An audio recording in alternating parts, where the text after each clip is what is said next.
Hello दोस्तों, स्वागत है मारी यूट्यूब चैनल में। दोस्तों आज एक ऑडियो लेने आया छे आपणे ये जिग्नेश भाई राठौड़नु। ये जिग्नेश भाई राठौड़े शिवराजपुर में गंदकी होवाना कारणे जिला पंचायतना सभ्य विनुभाई साथे जिग्नेश भाई राठौड़े बातचीत करी। शिवराजनगर में गंदकी होवाना कारणे ત્યાંથી હલાતું નથી, રોગચાળો ફાટી પડાય તે બાબતે એને ફોન કર્યો, વિનુભાઈ સાથે વાતચીત કરી અને તાત્કાલિક કામ કરાવ્યું અને બધું રેડી થઈ ગયું। ત્યાં જેસીબી મંગાવ્યું, બધું કામ ચાલુ કરીને બધું વ્યવસ્થિત કરી નાખ્યું। તો જિગ્નેશભાઈએ જે વિનુભાઈ સાથે વાત કરી એ પણ હું ઓડિયો મેકું છું અને જે કામ ચાલુ જે કરાવ્યું એનો પણ વિડીયો હું મેકું છું પાછળ, એ પણ વિડીયો તમે જોઈજો। તો જિગ્નેશભાઈ આવાના આવા સારા કામ કરતા રહો એવી અમારી હાર્દિક શુભકામના છે। તો સારા કામ આવાના આવા કરતા રહો। તો સાંભળો આ કોલ રેકોર્ડિંગ અને આ પાછળનો વિડીયો પણ હું મેકું છું જે જિગ્નેશભાઈ ખુદ બનાવેલો છે, બરાબર। તો સાંભળો આ કોલ રેકોર્ડિંગ જિગ્નેશભાઈ રાઠોડ અને જિલ્લા પંચાયતના સભ્ય વિનુભાઈ સાથે વાતચીત કરી તે બાબતથી સાંભળો આ કોલ રેકોર્ડિંગ। જય ભીમ, નમો બુદ્ધાય। હાલો હાલો, એ કહું છું જિલ્લા પંચાયતના સદસ્ય વિનુભાઈ મેણિયા બોલો છો ને? હા એવું સામાજિક કાર્યકર જિગ્નેશભાઈ જીવાભાઈ રાઠોડ બોલું છું શિવરાજપુરથી। બોલો ને।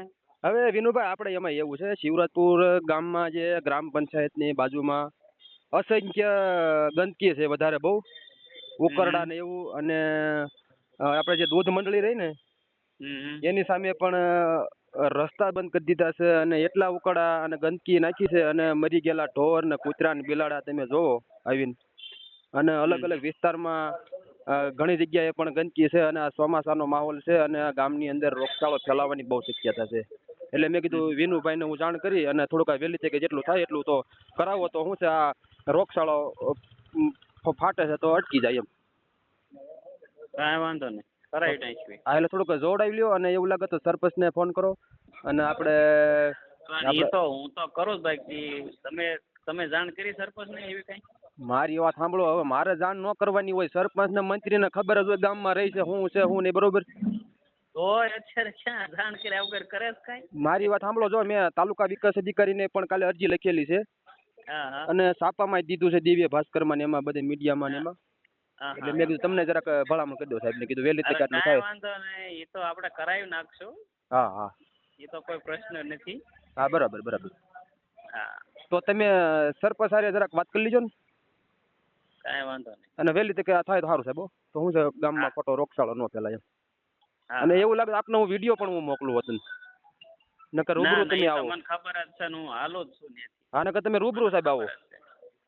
હું તો ના રૂબરૂ જરૂર નથી, હું અહીંયા હાલો છું ડેલી, દીમાં એકવાર આવું। પણ એ તમે અહીંયા હાલો છો, પણ અહીંયા તમે ગામમાં તમે જોયું પંચાયત તમે આવ્યા કોઈ દી? પંચાયત આવ્યો છું ને। આ પંચાયતની બહાર કેટલી ગંદકી છે, ઉકળા ને એવું તમે જોયું? અને જે આપણે ઓલી આપણે સફાઈની જે રિક્ષા આવે છે ને આપણે કચરાની ગાડી, એ પણ બંધ હાલતમાં છે। એ લાખો રૂપિયાના ખર્ચે લીધેલી છે, 6 મહિના નથી હાલી, અત્યારે બંધ હાલતમાં છે એ। એટલે કઈક એ કઈક ચાલુ કઈક થાય એવું કઈક કરાવડાવો તો શું છે ગામમાં ગંદકી જાય। કાંઈ વાંધો નહીં, અને ચોમાસાનો માલ છે, ભલે ભલે સાહેબ વહેલી તકે કરાવવા। હા હા સાહેબ। જય ભીમ, જય સંવિધાન। મારું નામ જિગ્નેશભાઈ જીવાભાઈ રાઠોડ, ગામ શિવરાજપુર, તાલુકો જસદણ, જિલ્લો રાજકોટ। મિત્રો તમે જે આ વિડીયો જોઈ શકો છો તે જસદણ તાલુકાના જે શિવરાજપુર ગ્રામ પંચાયતનો છે। હવે જે ગ્રામ પંચાયતમાં આપણે વિકાસની વાત કરવી તો તમે જોવો, આપણે મોદી સાહેબ એમ કહેતા હોય કે સ્વચ્છ ભારત સ્વચ્છ અભિયાન। જો હવે આ સ્વચ્છ ભારતના જે આમાં તમે જો આમાં બોર્ડ મારેલા છે, સ્વચ્છ ભારતના બધા બોર્ડ મારેલા છે, છતાં જો ગ્રામ પંચાયતમાં જો કેટલી ગંદકી, હદે ગંદકી છે એની કોઈ વાત નહીં। અત્યારે વરસાદ ઓછો છે એટલે નકર આ વરસાદ આવ્યો હોય તો આ કેટલી ગંદકી થાય, તમે વિચાર તો કરો। હવે આ ગ્રામ પંચાયત જો આ ગંદકી છે અને જો આ ઝાડવાય પણ ઉગી ગયા છે, જો તમે ખડ પણ એટલું બધું મોટું મોટું થઈ ગયું છે, છતાંય પણ આ જે ગ્રામ પંચાયતમાં જે મંત્રી આવતા હોય તેના આ ધ્યાને નહીં જતું હોય, શું એને આ આંખું બંધ રાખીને અંદર આ ડેલો ખોલતા હશે ગ્રામ પંચાયતનો। અને સરપંચને પણ વાત કરવી આપણે કે સરપંચે પણ ધ્યાન દેવું જોઈએ। હવે મિત્રો આ વિડીયો તમે જોવો, આ ગ્રામ પંચાયતમાં જે રિક્ષા આવી છે સ્વચ્છ અભિયાન માટે, કારણ કે અલગ અલગ જે શેરીમાં અને વિસ્તારમાં જે ગ્રામ પંચાયતની જે રિક્ષા છે અને જે આ રિક્ષા છે જે એને આખા ગામની અંદર આ કચરું લેવા માટે આ રિક્ષા લીધેલી છે ગ્રામ પંચાયતમાં, પણ આ જે રિક્ષા છે એ લાખો રૂપિયાના જે ખર્ચે આ રિક્ષા લીધેલી છે અને છતાંય જો અત્યારે બંધ હાલતમાં પડી છે અને હવા બવા બધું વી ગયું છે, બરોબર.